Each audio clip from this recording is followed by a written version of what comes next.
Well, hello and welcome back to the Tao Manifesting Tarot. This is the tarot reading for serious tarot people. Tarot, I've been doing it for 20 years. Tarot is the science of potential. In other words, you have a frequency or frequencies around you throughout your whole life.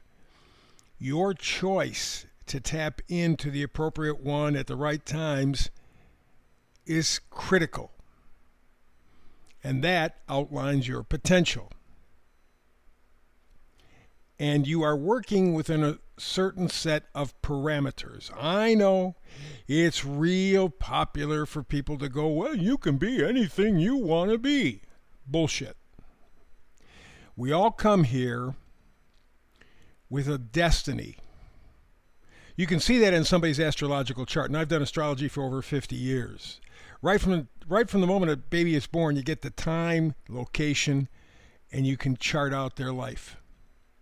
Now, that doesn't mean in infinite detail, because nobody is that good. There are too many things that you have to pay attention to.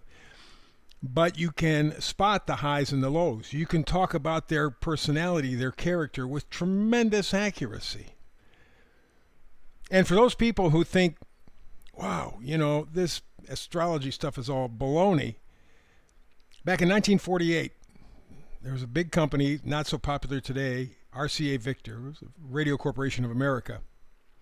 They got an engineer because in 1948 we had the Cold War starting with Russia. We had spread our military all around the world. Communications on a daily basis was essential, and so they hired this engineer to say, hey, look, solar flares can mess up our communication worldwide. Earthquakes are a problem as well.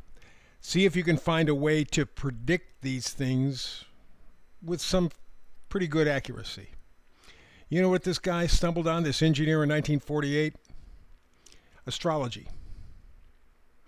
Back then, in the very early beginnings, he took a look at Jupiter and Saturn. And the relationship, the aspects for astrologer friends, the aspects indicated when we could see the flares, when we could find earthquakes. As time went on, he expanded to all of the planets. And he quit about 45 years after that. He had an accuracy rate of over 95%. Now, it's not that the planets make you or anything else happen. It's that the frequencies change, and so the possibilities change. New doors of opportunity or doors shutting. And so, in a very simplistic way, but a very profound way, astrology can determine cycles. Nothing satanic about it. It's like knowing when in the United States we got Thanksgiving coming up and we got Christmas coming up. What is this, prediction? No. It's knowing cycles. And so we go back to tarot, where it's the science of potential. You see on your screen 5 cards. That's all you're ever going to see. I do a brand new reading every day, 365. And every time I use 5 cards. Use the same essential setup. Different cards, of course. But what we're taking a look at is the energy that is available to you now. If it resonates, run like hell. Do it. Get for it. If it resonates just a little bit, that's okay. Play with it. Play with it. See what happens. Sometimes the biggest trees grow from the smallest seeds.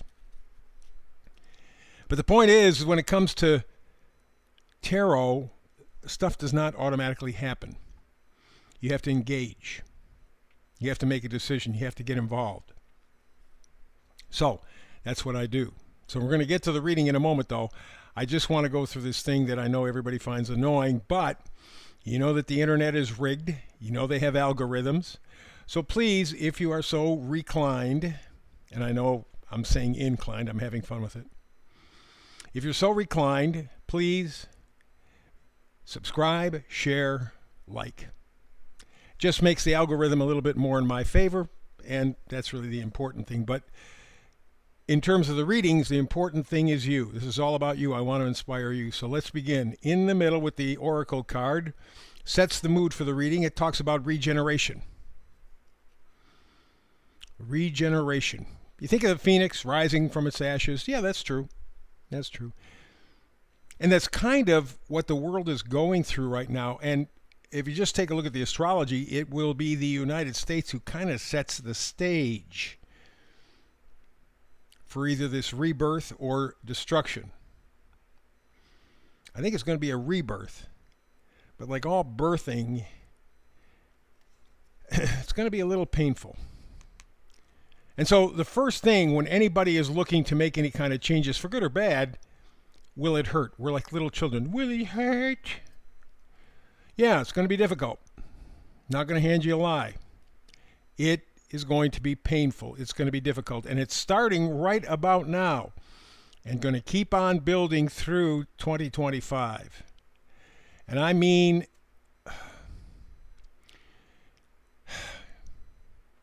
it will be the toughest thing that you're probably going to go through your life.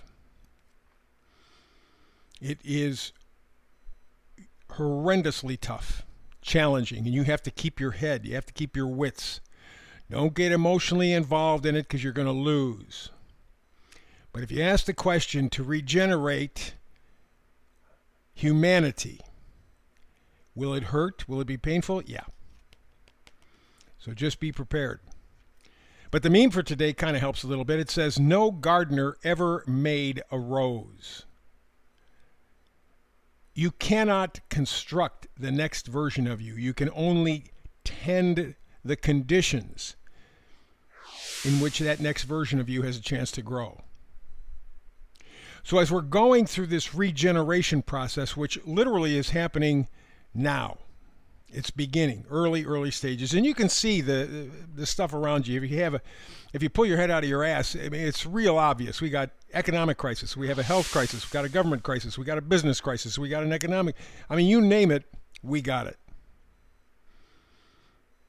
And when you're shaking and quaking in that many places, stuff's going to really start to pull apart, break apart. Hence the idea of regeneration. And again, yes, it's going to hurt. And you can't control the parts and pieces. You just have to help yourself to grow through it, to evolve through it. And that doesn't mean that you accept world totalitarian views. It means you support individuality. But there's responsibility with individuality. And that's the part everybody misses. Yeah, I want it, but I don't want to be responsible for it. I don't want to have to be accountable for it. That's the whole point. You have to be. Grow up. Yes, it's going to hurt, but it's part of a regeneration process. Where do you want to go with this? You want to be a baby? You're going to act like a mature adult. Your call. First card, Two of Swords. That's the decision. You notice they have a blindfold and they cross at the heart, over the heart. This is a blind process. It goes back to that the gardener never made a rose. You got to tend to conditions to create a possibility of growth. That's what this individual is doing. I can't see. I can't even think my way through this. But I'm making the decision to be ready for regeneration, for what comes, to the best of my ability. Big decision. Next card over, the Knight of Pentacles. Pentacles are things that we value. I'm not talking about houses or cars or jobs or money or... We're not talking that. That's not value. That's trinkets. On your deathbed, you are not going to remember, oh, I got a new pair of shoes back in June of 1999. You're not going to remember that. You're going to remember the relationships. You're going to remember the connections in your life. That's the important stuff. Health, happiness, joy, friends, people who you love and who love you. And how about peace? Could you use some peace in your life? And here's one more, the Trumper. No political thing at all, but the Trump card. How about time? You can lose money, get it back. You can lose your health, get it back. Time, it's gone. How important is time? So those are the true values, and that's what the Knight of Pentacles is bringing to you, where you made the decision to get ready for regeneration.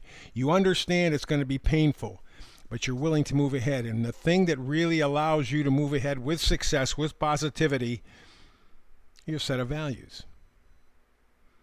And so that's what the Knight of Pentacles is bringing you, a chance. In all of this, you will have an opportunity, and I mean it's like right now, to reformulate what the hell is important, why is it important, because that's what's going to carry you through the regenerative process. Next card over, we have the Knight of Wands. Again, Knights always bring gifts.